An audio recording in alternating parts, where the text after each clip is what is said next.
My name is Marta.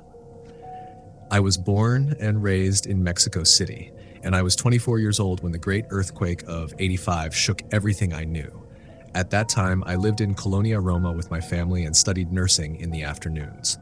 In the mornings, I helped my parents in their fruit store, a modest but much-loved place where I grew up serving lifelong neighbors. The day of the earthquake changed the course of my existence in ways I could never have imagined. Even today, when I close my eyes, I can still feel that initial jolt and hear the creaking of the buildings. You could say my life was split in two, before the earthquake and after it. And I'm not just referring to the loss of my house or the uncertainty that engulfed the city. I'm also talking about something beyond logic, something that in its own way showed us how fragile we truly are. That morning, I woke up very early, as usual, to open the fruit store with my father, Don Elias. He left around 6 to buy merchandise at the Baltos market. I stayed at home a little longer, reviewing some nursing notes. Shortly after 7:30, I stepped out onto the street. The air was fresh, carrying that typical morning aroma of the city, a mix of truck exhaust and the bustle of people heading to work. The movement began at 7:19, according to reports I read later. I barely felt the first vibrations. It took me a few seconds to react. An earthquake, I thought. A strong one. Then came a thunderous roar, as if it had erupted from the depths of the earth. Everything shook violently.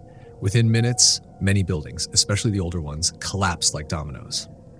I ran out of the fruit store as the walls groaned. On the sidewalk, several people were screaming and crying, and all I had left was the hope that wherever my father was, he was safe. When the earthquake finally subsided, the street was covered in dust, and an eerie silence took over. I don't know if it was real silence or if my ears had momentarily gone deaf from the shock, but what I do know is that there was total confusion. People were calling for help, others ran in all directions, and some tried to assist the wounded. But soon I learned the disaster was even worse than I had imagined. Dozens of collapsed buildings, gas leaks, fires, and an incalculable number of victims. It was like stepping into a different world, where tragedy and disbelief were intertwined. For hours, I searched for my father without success. I went to the central market where he usually stocked up, but it was hard to get my bearings. Part of the market had collapsed, and other areas, though still standing, were unstable. Amidst the chaos, I came across several injured people, and I couldn't just stand by and do nothing. I ended up providing first aid with the knowledge I had gained in nursing school. The hope of finding my father alive kept me searching. But the situation was overwhelming. Those who lived through this know exactly what I mean. With no news of him, I felt the only thing I could do, besides checking the overcrowded hospitals and makeshift shelters, was to join the volunteer groups organizing to rescue trapped survivors. I thought that, with a little luck, I might find my father in one of those brigades. And if not, at least I could help other families keep their loved ones from being lost forever. My father was my priority.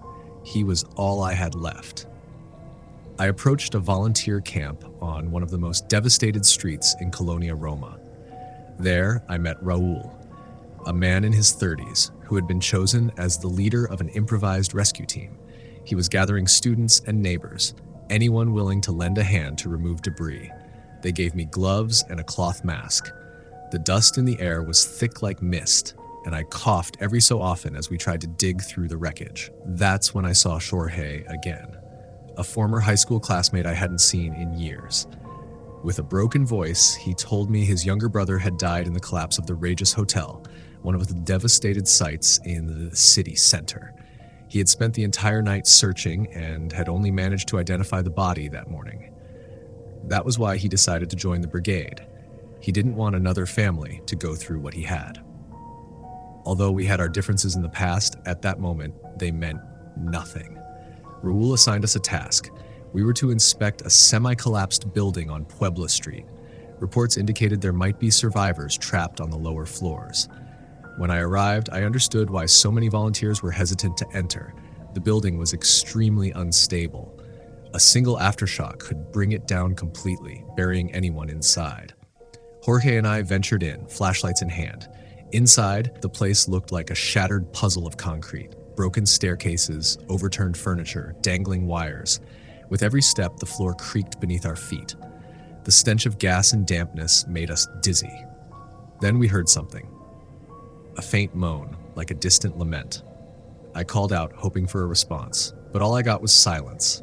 We held our breath, straining to listen, trying to determine if it was just the building settling or the sound of someone trapped. When we emerged, we shared our experience with the other volunteers.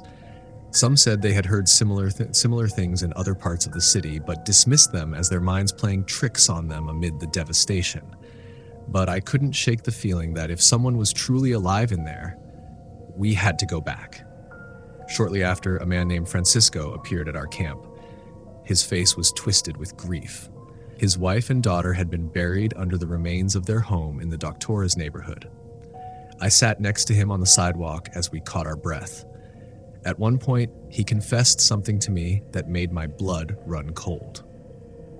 Last night, I swear I heard my little girl's voice. She was screaming "Daddy," just like she used to when I came home from work. I ran to the ruins of our house and dug everywhere I could, but there was no one there. I know I must be going crazy, but I swear I heard her voice.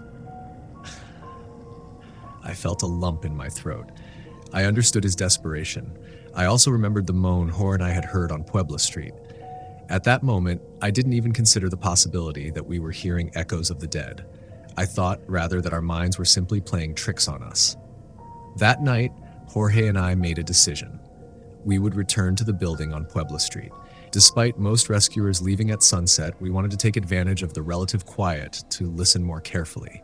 And if necessary, we would open a new passage. We carried flashlights and an emergency lamp, though its weak glow barely reached a few meters ahead.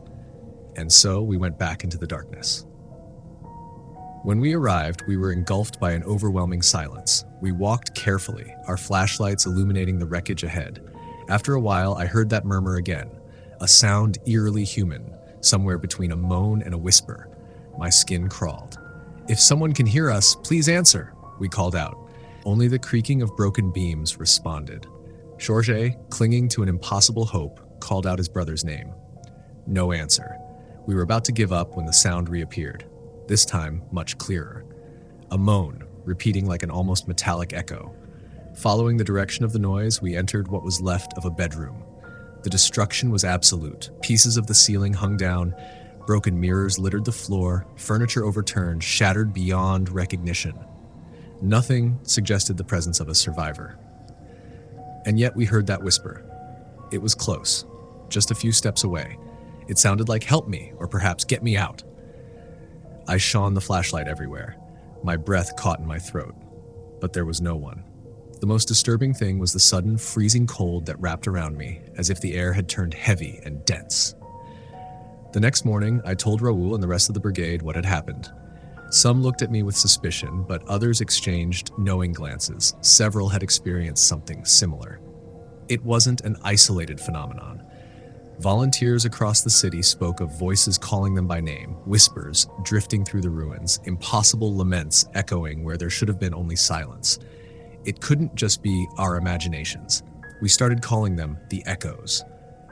As the days passed, the reality of the situation became unbearable. Each time, we found fewer survivors and more bodies.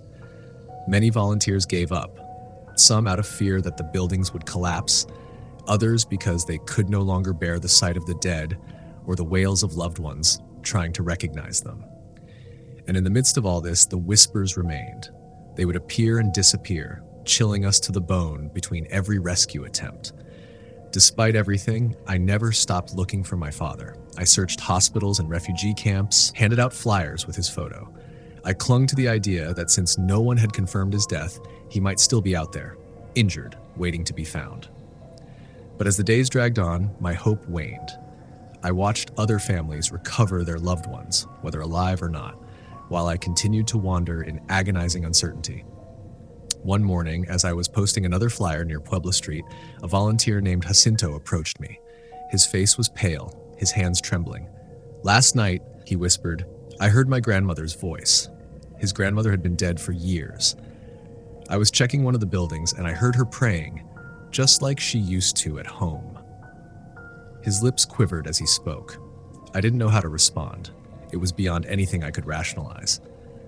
Days later, a group of engineers arrived, carrying devices designed to detect low-frequency sounds, anything that might indicate signs of life.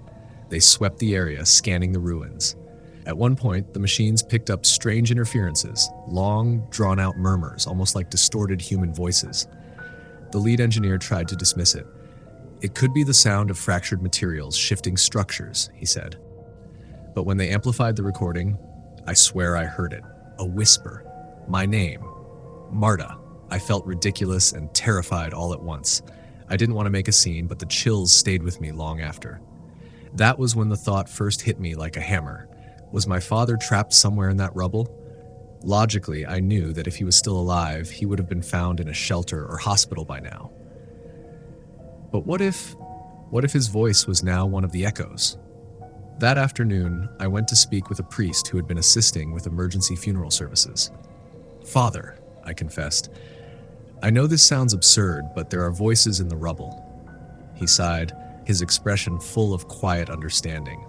"Daughter," he said, "in the midst of a tragedy this immense, pain, fear, and hope leave a powerful energy behind. It wouldn't be strange for people to perceive things beyond logic. It could be psychological phenomena, but there's also the possibility that some souls are still wandering." His words didn't comfort me completely, but they gave me permission to accept that some things would never have an explanation, and with a lump in my throat, I prepared myself to continue. The city was slowly stabilizing, just enough to begin controlled demolitions. The most unstable buildings had to come down before they collapsed on their own. They planned to demolish the remains of the building on Puebla Street. I couldn't shake the feeling that if I didn't go back one last time, I would regret it forever. Jorge couldn't join me. He was still recovering from an injury, but Jacinto agreed to come. We had little time. Our plan was simple: check the ground floor and the first floor as quickly as possible. Inside, we found the ruins of a kitchen, shattered dishes, a rusty refrigerator, and then I froze. A shiver ran down my spine as if the temperature had dropped in an instant. And then I heard it, clear as day. "Daughter." A muffled voice as if calling from another world. My heart nearly burst from my chest. It was my father's voice, his intonation, his exact tone. It was him. The flashlight slipped from my hands as I collapsed to my knees, hysterical. I barely felt Jacinto rushing to hold me. We tore through the rubble, frantically searching, moving debris, pushing aside bricks and twisted metal with desperate hands. But there was nothing. Not even a body. The demolition began shortly after. We stood outside, watching as the machines tore down the ruins. With every strike of concrete against steel, I felt as though something inside me was shattering too. And with that building, so too crumbled my last hope of finding my father alive. Jorge arrived just in time to catch me as I sank onto the sidewalk, dizzy from dust, exhaustion, and grief. A few days later, I got the news. My father's name had appeared on a list of the deceased in Colonia Obrera. His body had been identified thanks to the flyers I had posted everywhere. He had been trapped in a collapsed market where a gas explosion had left no survivors. There was no traditional funeral. There were too many dead, too little time. I had to settle for a quick burial. My friends from the brigade offered their condolences. "At least now you know," they told me. "At least you don't have to live with uncertainty anymore." But I couldn't stop thinking about it. That voice. That moment in the ruins. Had my father really called to me? Was it his soul trapped beneath the wreckage? Or had my desperate mind played a cruel trick on me? Over time, the voices faded. Volunteers stopped hearing whispers. Those who once swore they could hear their loved ones no longer did. Maybe the souls finally found peace. Or maybe, just maybe, the city had learned to listen to something beyond logic. Even now, every September 19th, I light a candle for my father and for all those souls that never got to say goodbye. I don't know if those voices were a call from beyond or simply the echoes of our grief, but I do know this: beyond the pain, beyond the fear, we found something else in the rubble: humanity. And that, above all else, is what remains.